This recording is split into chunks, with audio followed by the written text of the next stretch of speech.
2025년은 해의 해입니다. 성령의 임재를 계속 간구하세요. 성령이 무한하게 일하십니다. 영이시기 때문에 또 하나님이시기 때문에 무한하게 일하실 것입니다. 그러므로 우리가 제한하지 않고 이성으로 제한하지 않고 정말 성령을 계속 이 해에 구하게 되면 성령은 반드시 우리에게 일하실 것입니다. 이번 달은 탐무주월이죠. 그래서 잃어버린 것을 자꾸 찾아보셔야 돼요. 어떤 일이 생기면 내가 도대체 이 일에서 무엇을 잃어버린 것인가, 어떤 상황에 찾아오면 무엇을 잃어버렸기 때문에 이것이 왔을까 하고 주께 물으시면 주님이 친절하게 잘 가르쳐 주실 거예요.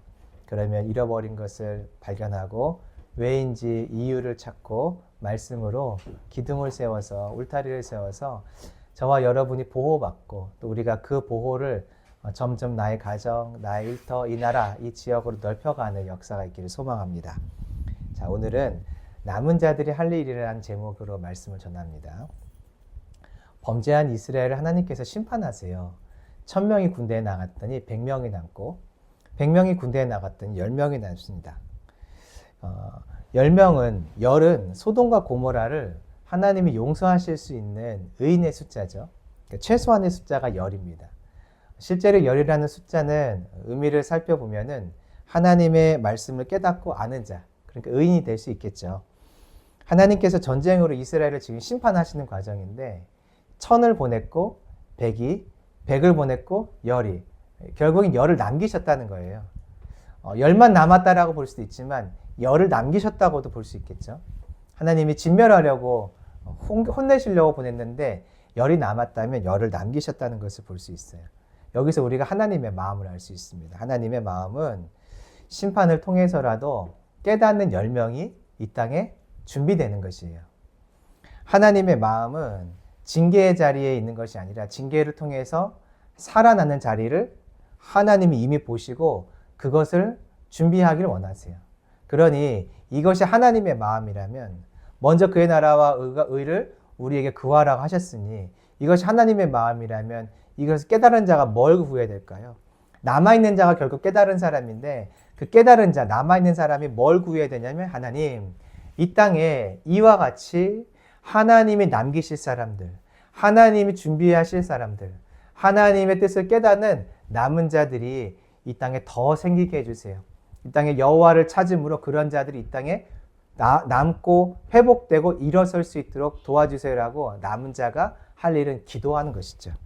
저와 여러분이 한 주간 이 10명의 자리에 서기를 원하고 또 한 주간 이 10명이 이 땅에 세워지기를 나라를 위해서 땅을 위해서 간구하는 한 주 되기를 소망합니다. 자, 이 내용을 한번 살펴보시죠. 1절입니다. 1절 읽어볼까요? 시작. 이스라엘 족속아 내가 너희에게 대하여 애가로 지은 이 말을 들으라. 하나님께서 이스라엘 백성들에게 말씀하세요. 들으라. 애가 슬픈 노래로 하나님이 말씀을 하시는데 들으라 이렇게 말씀하세요.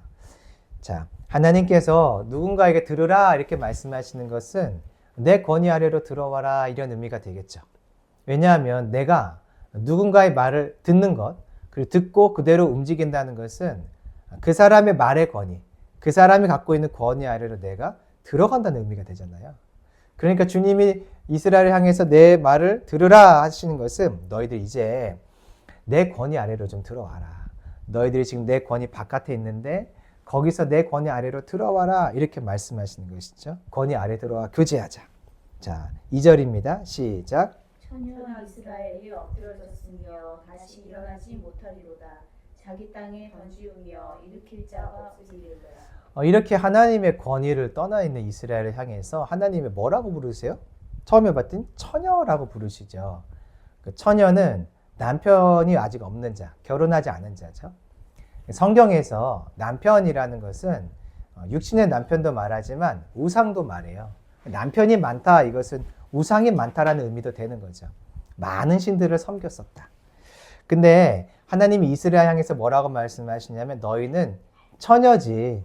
너희는 나 말고는 다른 우상들을 섬기지 않고 나 말고는 다른 신들을 섬기지 않는 나에게 온전히 헌신된 자지 이렇게 말씀하세요. 근데 잘 생각해 보세요. 북이스라엘은 여로보암 때 베델과 단에 우상을 세워가지고 섬기던 자들이에요. 뒤에 나오겠지만 하나님께서 이스라엘 백성들의 죄를 징계하시기에 앞서서 무슨 말씀하시냐면 너희들 우상 섬겼지 말씀하세요. 그러면 자, 이스라엘은 처녀라고 부름이 합당한가요? 합당하지 않은가요? 합당하지 않아요. 근데 하나님은 뭐라고 부르세요? 처녀 이스라엘아. 어느 모습을 보면 이스라엘의 처녀 이스라엘, 즉 하나님께 헌신된 모습이었을까? 북이스라엘에 대해서예요. 한 부분이 딱 생각이 났어요. 한 부분. 뭐냐면 여로보암을 불러가지고 이제 이스라엘 전체를 심판하시면서, 즉 솔로몬의 죄를 심판하시는 거죠, 사실은.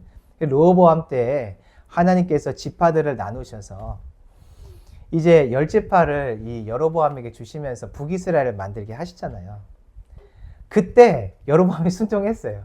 그때 하나님 말씀대로 뭐 왕이 되니까 기뻐서 그랬을 수도 있고, 이 나라를 쪼개어 준다니까 얼마나 좋았겠어요. 뭐 그래서 그랬을 수도 있고, 어쨌든 그때만큼은 여로보암이요, 하나님의 말씀에 군더더기 달지 않고 내 순종해서 나라를 세웁니다. 그 다음에가 이제 문제였던 거죠. 단과 베델의 우상을 섬기는 거.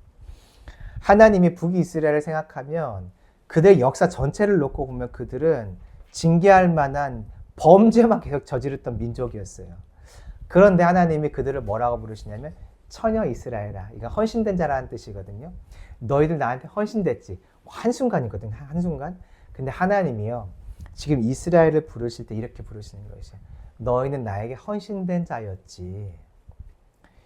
그렇게 불러주는 거죠. 잘했던 순간을 기억하며 불러주는 거예요. 주님이요, 우리를 보시는 시각도 이와 똑같아요. 내 죄악, 어두움, 연약함들을 기억하실 것 같지만 하나님은 나의 가장 순결한, 그리고 가장 순전한, 고결한 그 순간들을 주님이 기억하시면서 나를 지금도 그렇게 부르신다는 거예요.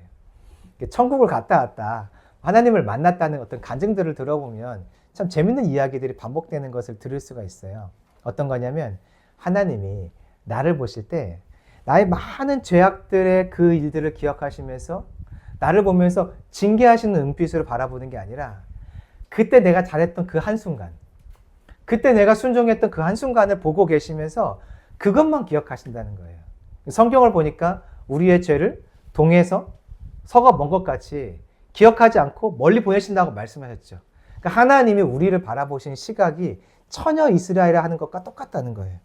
주님은 지금도 저와 여러분은 어떤 때를 기억하시냐면 열심히 하나님께 순종하고 헌신된 모습으로 하나님 한 분을 바라봤던 그 처녀 이스라엘의 때, 우리 다 그런 때가 있잖아요.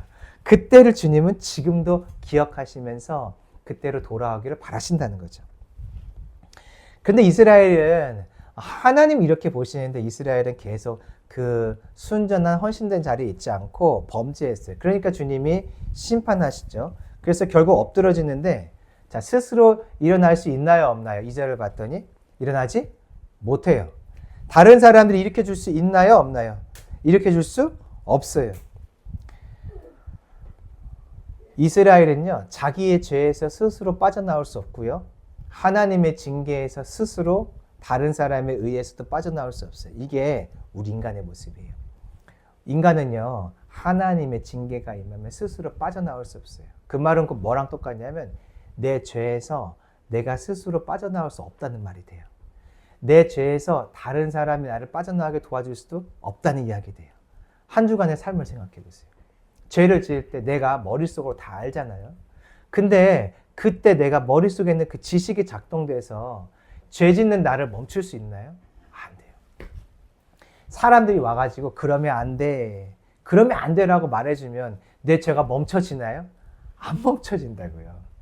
2절에 있는 이스라엘의 그 모습이 우리 모습이에요. 인간의 본질. 나는 죄에서 나의 스스로 건진받을 수 없고요, 나 스스로 이겨나갈 수 없고요, 주위 사람들이 와서 아무리 충고해도 나는 내 죄에서 벗어날 수 없는 자예요. 그래서 이런 자는 결국 2절에 있는 것처럼 주님의 심판을 받는 거죠. 사람은 심판받게 돼 있어요. 그 구체적인 모습이 3절에 나오는데요. 자, 읽어볼까요? 시작. 주 여호와께서 이와 같이 말씀하시되 이스라엘 중에서 1000명이 행군에 나가던 성읍에는 100명만 남고 100명이 행군에 나가던 성읍에는 10명만 남으리라 하셨느니라. 1000명이 전쟁을 나갔더니 100명이 남고 다시 100명이 전쟁에 나갔더니 10명이 남아요. 자, 1000명 중에 10명은 어떻게 살아 돌아올 수 있었을까요? 잘 숨어 있었나요? 이 10명은 혹시 엄청난 군사여서, 용사여서 활이 날라면 활을 다 막아내고 방패로 막고 칼로 막아내고 아무리 많은 적군들이 그를 에워싸도 너무 힘이 넘쳐서 이들을 다 싸워 이겼기 때문에 살아남은 걸까요? 말을 너무 잘 타서 잘 도망 다녀서 살아남은 걸까요? 아니면 전쟁 나가는데 한편 숨어 있다가 돌아오는 9명의 사람과 함께 이 한 명은 돌아온 10명에 속한 사람일까요? 아니에요. 2절을 잘 보세요. 2절. 2절을 보면 뭐라고 되어 있냐면 하나님의 이 징계에서 스스로 일어설 자가 없고요. 다른 사람도 일으켜줄 자가 없다고 했어요. 그러면 이 말씀대로라면 1000명이 나갔을 때 돌아오는 사람이 있으면 되나요? 없나요? 없어야 되는 거죠. 근데도 불구하고 1000명이 나갔더니 10명이 돌아왔다는 것은 하나님이 남기셨다는 말이에요. 남기셨다. 진멸시키러 보내는 전쟁인데 10명이 돌아왔다는 것은 하나님이 남기셨다는 것이에요. 그러면 왜 남기셨을까? 이게 하나님의 속마음을 지금 봐야 되거든요. 전쟁 중에서라도 돌이켜 하나님 앞에 마음을 돌이켜 오는 회개하는 자 10명을 주님은 남기신다. 남기시려고 하신다. 그런 뜻이에요. 자, 이제 10명에 대해서 좀 살펴보면 이것을 이해할 수가 있는데요. 아브라함에게 하나님께서 소돔과 고모라의 멸망을 말씀하셨어요. 소돔과 고모라의 멸망을 말씀하실 때 하나님과 이제 아브라함이 기도를 하면서 중보를 아브라함이 합니다. 사람으로서 이렇게 마치 협상하듯이 딜을 합니다. 50명, 45명, 40명, 30명, 20명. 마지막에 남는 숫자가 몇 명이냐면 10명이에요. 하나님이 10명의 의인만 남아있으면 소돔과 고모라 살려주겠다. 내가 멸하지 않겠다고 말씀하셨어요. 그러니까 열은 어떤 숫자냐면 하나님의 진노가 멈추고 긍휼이 임할 수 있는 숫자가 열인 거죠. 하나님이요 지금 10명을 남기셨어요. 그것은 1000명 보냈더니 990명 죽고 10명만 남았네. 하나님이 진짜 진노하셨나 보다 하면 그 하나님의 진노의 크기를 보여준 숫자일 수도 있지만 사실 하나님의 속마음을 보여준 숫자인 거예요. 하나님은 심판 중에도 깨닫고 돌아오는 10명이 있기를 바라세요. 왜냐하면 10명이 있으면 무엇이 임한다고요? 하나님의 긍휼이 임하고 하나님의 자비가 임해서 다시 살아날 수 있는 숫자가 10명이에요. 1000명 중에 10명이 남아 돌아온다면 그 10명으로 인해서 하나님이 북이스라엘에 은혜를 줄 수 있고 그 북이스라엘을 살릴 수 있는 근거가 되는 거예요. 근거. 13절 잠깐 보실래요? 자, 13절에 보니까 이 악한 시대에도 어떤 사람이 있냐면 지혜자가 있죠. 지혜자. 호크마, 학함의 지혜를 가지고 있는 사람이에요.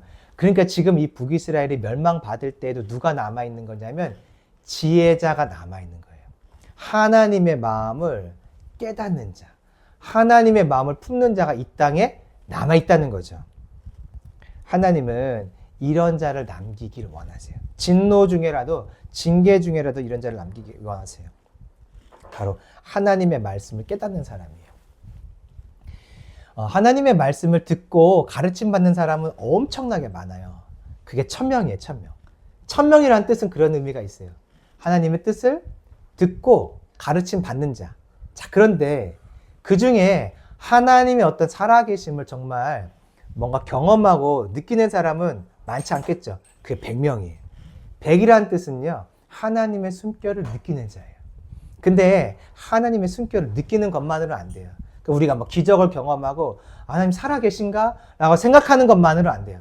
깨닫고 그와 연합한 자가 마침내 하나님이 기대하시는 자이고 깨닫고 연합하는 자가 주님을 버리지 않고 끝까지 남는 자거든요. 열이라는 숫자가 그런 의미예요. 깨닫는 자. 하나님의 말씀을 깨닫는 자. 주님은 그런 10명이 이 땅에 있기를 바라시는 거죠. 오늘도요, 이 주일에, 이 시간에 1000명의 사람이, 얼마나 많은 사람이 주일에 예배를 드리고 있겠어요. 가르침을 듣고 가르침을 받겠죠. 이 중에는 감동도 받는 사람 100명의 사람도 있을 것이에요. 하나님은 그런데 그것에 만족하지 않으세요. 너희가 감동했니? 아니야. 감동으로 멈추면 안 돼. 나의 일함을 경험했어? 그것을 멈추면 안 돼. 나와 연합하는 깨달음이 있어야 돼. 주님은 그런 깨달음을 있는 자들을 이 땅에 세우셔서 이 땅을 소돔과 고모라에게 주셨던 기회를 주셨고 니느웨에 기회를 주셨던 것처럼 멸망할 자리에서 하나님의 은혜로 다시 살리기를, 긍휼이 임하여서 이들이 다시 주께 돌아오기를 주님이 기대하고 계신 것이, 이게 주님의 속마음이에요.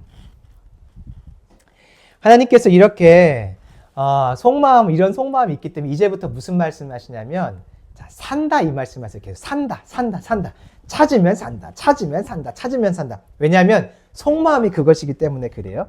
자, 4절입니다. 읽어볼까요? 시작. 여호와께서 이스라엘 족속에게 이와 같이 말씀하시기를 너희는 나를 찾으라 그리하면 살리라. 주님이 말씀하세요. 나를 찾으면 살리라.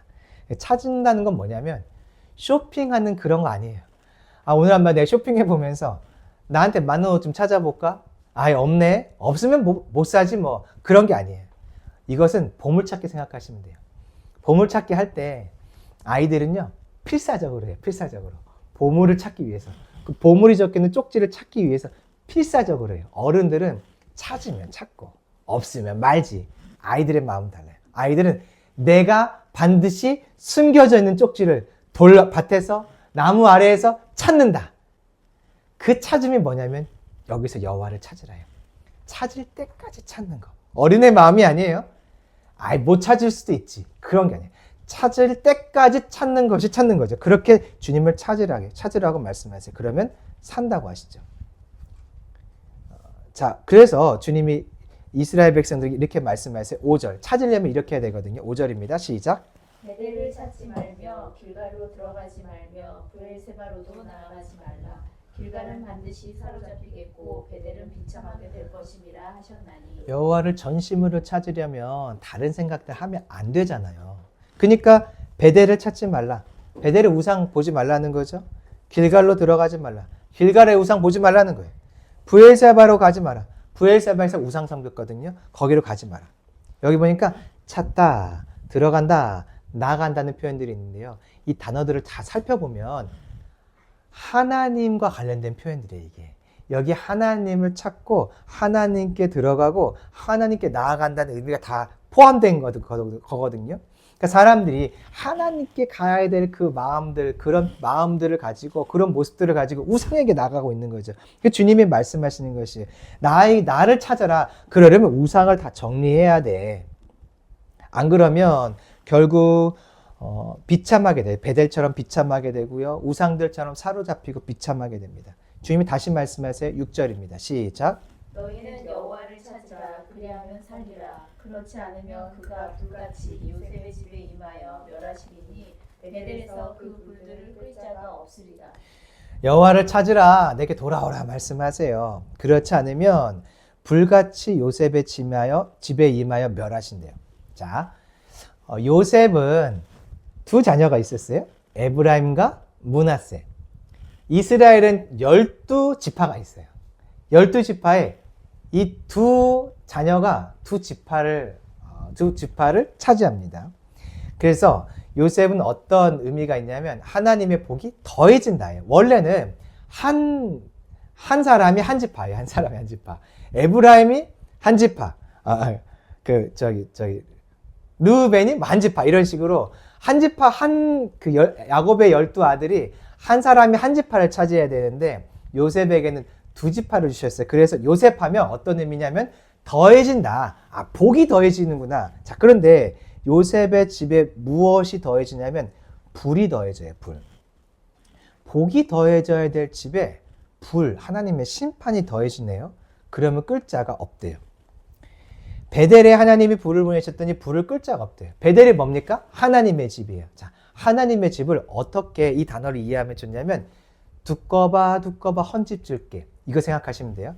이거 하려면 어떻게 하냐면 처음에 손을 딱 넣고 여기에 모래를 쌓습니다. 모래를. 자, 그러면 이 손이 이렇게 손을 보통 우리가 이렇게 크게 하잖아요. 구멍을 잘 만들려고. 이 손이 지키고 있는 이 공간에 모래가 들어가나요? 안 들어가나요? 안 들어가죠. 베델은 집이고 하나님이에요. 하나님의 손이 지키고 있는 것이 베델이에요. 하나님의 손이 울타리를 치고 지키고 있는 것이 집이에요. 베델. 그것은 곧 두꺼봐 헌집 죽게 할 때처럼 이렇게 하나님이 이 공간 안에만큼은 모래가 못 들어가도록 막고 있는 것이 베델이에요. 만약에 하나님의 은혜로 이렇게 나를 지키고 계시면요, 어느 공격도 나를 해하지 못해요. 그런데 만약에 하나님이 나를 이렇게 꽉 막아서 그 고척돔 아세요? 고척돔? 야구하는 고척돔? 돔처럼 나를 꽉 지키고 있는데 만약에 이 안에 하나님 불을 보내신다. 불을 보내면 자, 외부에서 이 불을 꺼줄 수 있을까요? 없을까요? 못 꺼주는 거예요. 내부에서는 불을 끌 수 있나요? 없나요? 못 끄는 거예요. 그래서 베델이라는 이름을 보면 이것은 하나님의 집, 하나님이 지키시고 있는 곳이기 때문에 하나님 만약에 이곳에 불을 보내시면 하나님이 그 불도 지키고 있으니 누구도 이 불을 끌 수 없구나. 하나님이요 이스라엘에게 그렇게 진노하신다는 것이에요. 요셉을 보세요. 베델을 보세요. 지금 어떤 일이 일어나는 거냐면 범죄했더니 이전과 다르게 반대 현상이 일어난다는 거예요. 요셉, 복이 배가가 되어야 되는데 하나님의 불이 배가가 돼요. 베델, 하나님이 지켜주기 때문에 누구도 공격할 수 없는데 하나님이 지키시기 때문에 누구도 불을 끌 수가 없게 돼요. 여러분 저주가 뭔지 아세요? 징계가? 징계는 반대로 가는 거예요. 이전의 모습과 반대로 가면 그때가 징계예요. 평안이 있다가 갑자기 평안이 깨지면 우리가 뭔가 잘못했나? 생각하잖아요. 하나님의 징계가 임했나? 우리가 잘 알고 있어요. 원래 가던 것과 반대로 가면 징계예요. 이스라엘이 베델에서 부엘세바는 맹세의 우물이 있는 하나님을 예배하던 장소거든요. 길갈, 수치가 떠나는 장소예요. 근데 그곳이 원래 그렇게 쓰임받는 장소인데 거기서 이전과 다르게 내가 행하기 시작하면 그게 저주고요. 그 저주가 곧 삶에 나타날 때 이전과 다른 삶의 형태로 찾아오는 거예요. 저주, 징계는 것 무엇이냐면 이전과 달라지는 것이에요. 반대로 가는 것. 이렇게 재앙을 만나는 구체적인 이유가 이제 나옵니다. 자, 재앙이 나타나고 하나님 앞에서 어떤 징계가 나타나는 이유는 근본적으로는 우상숭배, 신앙과 관련된 문제예요. 그 신앙과 관련된 문제가 삶의 문제로 이제 터트려지거든요. 그게 7절입니다. 시작. 정의를 쓴수로 바꾸며 공의를 땅에 던지는 자들아. 정의는 재판할 때 필요해요. 재판할 때 바르게 판결합니다. 악한 자는 심판하고요. 그리고 선한 자는 살려주는 거예요. 선한 자가 악한 자로 인하여서 죄를 뒤집어 쓰지 않게 해요. 이게 바로 정의예요, 정의. 근데 정의롭지 않게 재판을 하는 거예요. 쓴쑥은 재앙이거든요. 고통? 선을 행한 사람에게 고통을 줘요. 그럼 이것을 보고 있는 사람들이 마음이 어떻겠어요? 고통스럽죠. 어떻게 이럴 수 있을까? 어떻게 재판이 이럴 수 있을까? 고통이죠. 하나님이요, 그러면 가만히 있지 않고 그 범죄한 사람에게 쓴쑥을 먹이시고요. 그런 판결을 내린 사람들에게 쓴쑥, 재앙과 고통을 주세요. 그래서 정의가 쓴쑥이 되는 거예요. 정의 바르게 판결 내려져야 될 것이 바르게 판결 내려지지 않으니까 의인들은 고통을 받고 악인들은 하나님께 고통을 받고 그 판결을 내리는 자들도 고통을 받아요. 나라 전체가 고통이 되는 거죠. 공의를 땅에 던지는 자들아. 공의는 뭐냐면 바르게 사는 것을 말하는데 사람들이 이 삶을 포기했다는 거죠. 그러니까 영적인 어두움 앞에서 우상 섬겼잖아요. 영적인 어두움이 이제 삶의 행동의 어두움으로 찾아오는 거죠. 이때 주님이 말씀하세요. 창조주를 보라. 8절입니다. 시작. 유성과 삼성을 만드시며 사망의 그늘을 아침으로 바꾸시고 낮을 어두운 밤으로 바꾸시며 바닷물을 불러 지면에 쏟으시는 이를 찾으라. 그의 이름은 여호와시니라. 묘성은 7별, 북두 7성. 이것은 봄의 별자리, 봄에 잘 보이는 별자리. 삼성은 오리온 자리. 오리온 자리는 겨울철 봄자리예요. 그러니까 겨울철 별자리예요. 하나님이 봄에서 겨울까지 별자리를 만드셔가지고 별을 만드셔가지고 1년이라는 시간을 하나님이 창조하셨죠. 그 창조의 하나님을 보라는 거예요. 자, 사망의 그늘을 무엇으로 바꾸세요? 아침으로 바꾸세요. 자, 흑암 가운데 빛을 보내세요. 이거 어떤 장면 기억나세요? 창세기 1장의 창조의 장면. 낮을 어둠으로 바꾸시고, 이것은 이제 하나님의 징계를 말하는 거거든요. 하나님이요, 징계할 이스라엘 백성들, 징계받을 이스라엘 백성들에게 지금 먼저 무엇을 말씀하시는 거냐면 창조, 즉 흑암을 사망에서 아침으로 바꾸시고, 사망의 그늘 아침으로 바꾸시고, 흑암 가운데 빛을 보내서 빛과 어둠을 나누시는 살리시는 하나님을 보라는 거예요. 보통 징계하신 하나님은요, 무서운 하나님을 먼저 소개하세요. 근데 지금은 아니에요. 창조하셔서 어둠을 빛으로 바꾸시는 바로 그 하나님을 보라 먼저 말씀하시는 거예요. 왜 그렇죠? 징계 가운데 10명의 사람, 10명의 살아날 사람을 지금 주님은 준비하기를 원하시거든요. 그러니까 창조의 하나님을 먼저 설명하면서 야야 봐라. 내가 너희들 이런 하나님이지. 내가 너희들 살릴 거야 라는 것을 먼저 알려주시는 것이에요. 그런 주님이시기 때문에 9절입니다. 시작. 그가 강한 자에게 갑자기 패망이 이르게 하신즉 그 패망이 산성에 미치느니라. 하나님께서 창조의 주님이기 때문에 우리를 살리는 창조의 주님이기 때문에 우리를 심판도 하실 수 있는 거예요. 세우셨다면 허무실 수 있겠죠. 살리셨다면 죽일 수 있겠죠. 생명을 줬다면 생명을 뺏어갈 수 있겠죠. 이제 그 하나님을 뒤에 말하는 거죠. 그러므로 10절입니다. 시작. 우리가 성문에서 책망하는 자를 미워하며 정직히 말하는 자를 싫어하느니라. 말씀을 따르며 책망하는 자를 미워하고 정직하게 말씀을 따르며 말하는 자를 싫어하면 11절. 생명이신 말씀과 다르게 힘없는 자를 밟고 부당한 새를 거두면 결과는 뻔한 거예요. 생명을 주시는 창조의 하나님 안에 붙어 있어야 생명이 있어요. 창조의 하나님께 있어야 생명이 있어요. 근데 그 하나님을 떠나는 10절과 11절에 있으면 결과는 무엇이냐면 뻔한 것이에요. 주님이 생명을 떠난, 창조주를 떠난 것을 경험케 하세요. 돌로 집을 건축하였으나 거주하지 못하게 다 파괴하시고요. 포도원을 가꾸었으나 포도주를 마시지 못하게 해요. 삶에서 생명이신 주님을 떠났더니 그 결과가 다 나타나는 거예요. 자, 햇볕을 안 쐬면 눈이 어떻죠? 떨려요. 비타민 D가 없다는 것이 증상이 나타나죠. 운동 안 하면 근육 생깁니까? 안 생깁니까? 근육 당연히 빠지죠. 운동을 안 하면 근육이 빠지는 결과가 나타나는 거예요. 말씀도 마찬가지. 말씀을 떠나면 말씀을 떠나 있는 증거가 나타나요. 생명이신 하나님을 떠난 삶을 사면 생명을 떠나 있다는 증거가 주님의 징계와 심판으로 찾아오는 거죠. 12절입니다. 시작. 너희의 허물이 많고 죄악이 무거움을 내가 아노라. 너희는 의인을 학대하며 뇌물을 받고 성문에서 가난한 자를 억울하게 하는 자구나. 야, 주님이 이 악한 모든 죄악들을 다 알고 계셨대요. 다 보고 계셨대요. 그래서 주님의 이제 그들을 심판하신다 이렇게 말씀하시는 거죠. 그럼 이스라엘에게 이제 소망이 없는가? 아니에요. 근데 소망이 있어요. 13절을 보니까 그러므로 이런 때 지혜자가 잠잠하대요. 왜냐하면 이는 악한 때입니다. 지혜자가 원래 말해야 될 것 같은데요. 잠언과 전도서를 보면은 때가 있어요. 때. 말할 때가 있고요. 말하지 않을 때가 있어요. 지금 지혜자가 잠잠하대요. 왜냐하면 이제 말하면 죽거든요. 성문에서 이런 말하면 이제 죽는 거예요. 그러니까 하나님이 남겨두시는 거죠. 왜냐하면 악한 때이기 때문에. 그들이 학함, 지혜가 있는 자들이거든요. 어떻게 보면 이들이 말하지 않고 숨어있는 것처럼 보이지만 아니에요. 잠잠한 채로 생명을 유지하면서 해야 될 일이 있기 때문에 하나님이 이들을 남겨두시는 것이에요. 그것은 무엇이냐면 15절을 보세요. 하나님이 혹시 요셉의 남은 자를 불쌍히 여기시리라. 요셉은 뭔가요?